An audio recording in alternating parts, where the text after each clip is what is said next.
Good morning. Welcome to my channel Super Kevians. This is Ajit Kumar Meher from Kevin number 2 Raipur. So today we are going to cover the topic wake up. It's the first lesson of class 4th English.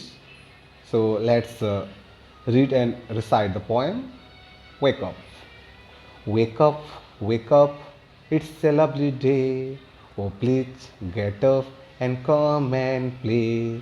Wake up, it's a lovely day. Oh, please get up and come and play. The birds are singing in the trees, and you can hear the buzzing bees. So, this is the first stanza of the rhymes. Try to understand it. But actually the rhymes is telling us wake up, it's a lovely day. Wake up, it's a lovely day means this poem is focusing on a very nice habits to be developed in the child. Wake up, it's a lovely day. The child is sleeping on the bed and something is waking him up because it's a lovely day. Oh, please get up and come and play.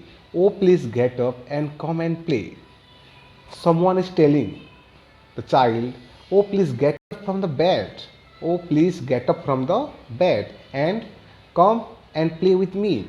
Come outside the house, come out of your bed and play with me. Why? The birds are singing in the trees. It's already too late because the birds are already singing in the trees, means the birds are already wake up. And you can hear the buzzing bees also. Even you can hear the sounds of bees. They are simply creating the sound buzzing. So that's why you should wake up from the bed and come and let's play with us. So this is the first stanza of the rhyme, and it telling us that wake up early as possible from the bed and come and play with the singing birds and the buzzing bees.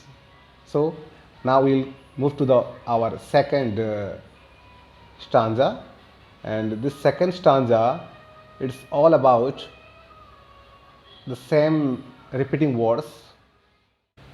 So this is the second stanza. Let's recite it. Wake up, it's a lovely day. Oh, please get up and come and play. Wake up, it's a lovely day. Oh, please get up and come and play. It's much too late to lie in bed, so hurry up, you sleepy head. It's a nice stanza. Again, the stanza is telling us to wake up early in the morning and get up and come and play with the birds and bees. Why? Because it's much too late. It's much too late to lie in bed. As already the sun, the birds, the bees all are wake up. So you have to be wake up because it's too late to lie in the bed. So hurry up, you sleepy head. So hurry up, please be quick, you sleepy head. Sleepy head means the lazy persons.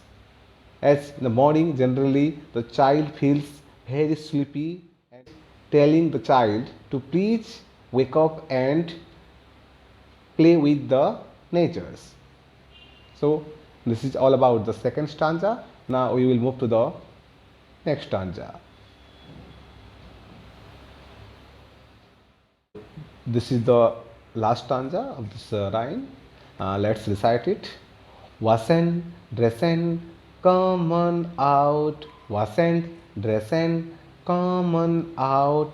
Everyone is off and about. Everyone is off and about. The cow, the horses, the dogs and the sheep. The cow, the horses, the dogs and the sheep. The tiniest chicken, chip, chip, chip. Wake up, it's a lovely day. Oh, please get up and come and play. So, this is all about the last stanza. What the stanza is telling us: wash and dress and come on out.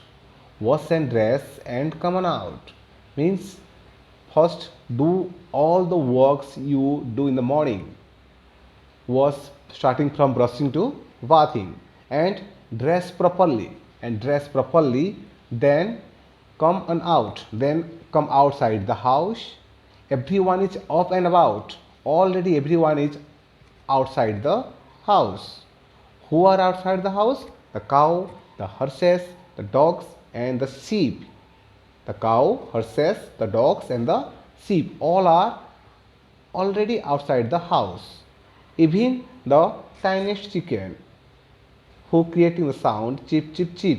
The tiniest chicken also outside the house. So please, you lazy head, wake up and come and play with us. So this is all about the rhymes. Wake up. Words are there: lovely, buzzing, sleepyhead, and tiniest. Lovely means beautiful. Example: this is a lovely flower. Buzzing means the sound of the bees, means the bees are buzzing too much. Sleepyhead means the lazy person, as the child is not interested to wake up from the bed, means the child is a sleepyhead.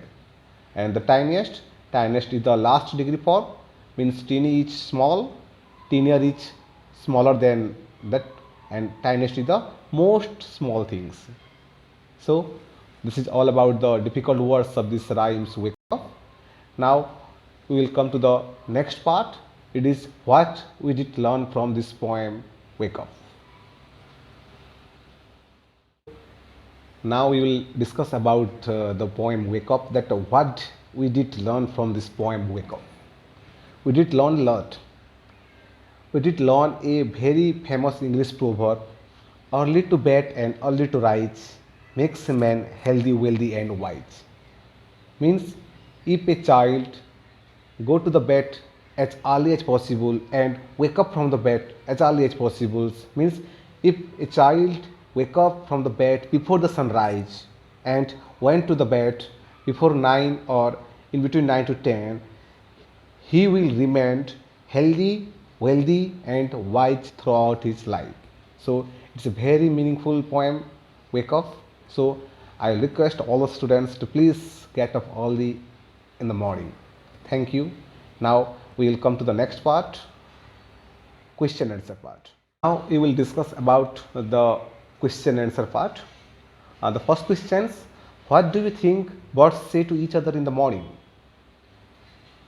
What do you think that what actually the birds say to each other in the morning? So the answer is very simple. Whenever we meet anybody else in the morning, we generally greet them. So obviously the birds are saying good morning to each other in the morning. Now come to the second questions: who are already awake? In the poems, who are already awake before the child waking? So before the child, many creatures, many animals are wake up. Who are they? The dog, the horses, the sheep, even the tiniest chickens, the birds and the bees, all are wake up before the child wake. Question number third: which creatures wake up in the morning before the child does? The same question is repeated here. Which creatures wake up in the morning before the child does? Means before the child, which animals wake up in the morning? So before the child, the dog, the horses, the sheep, the cows, and the tiniest chickens. Even the birds and the bees are already wake up before the child does. So now we will come to the next part. So here in the say aloud section, there is a tongue twister. Let's try it. Betty but a bit of butter, but the bit of butter that Betty but was bitter. So Betty bought some better butter to make the bitter butter better. So you can try at home this one, and it will definitely improve your speaking skills. Now we will come to the next part. In the next parts, we can see that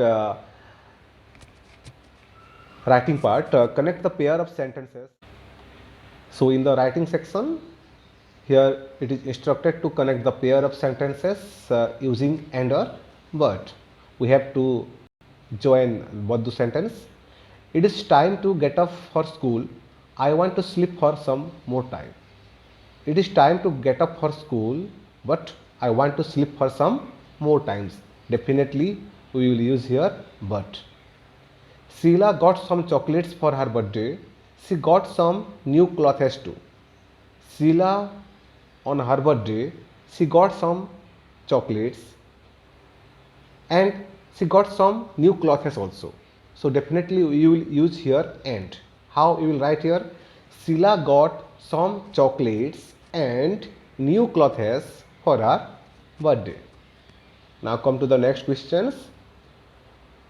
Everyone has gone to sleep. I want to read my book. Everyone has gone to sleep in the night, but you want to read the book. So definitely we will use here but. Everyone has gone to sleep, but I want to read my book. Next one, Raju plays cricket.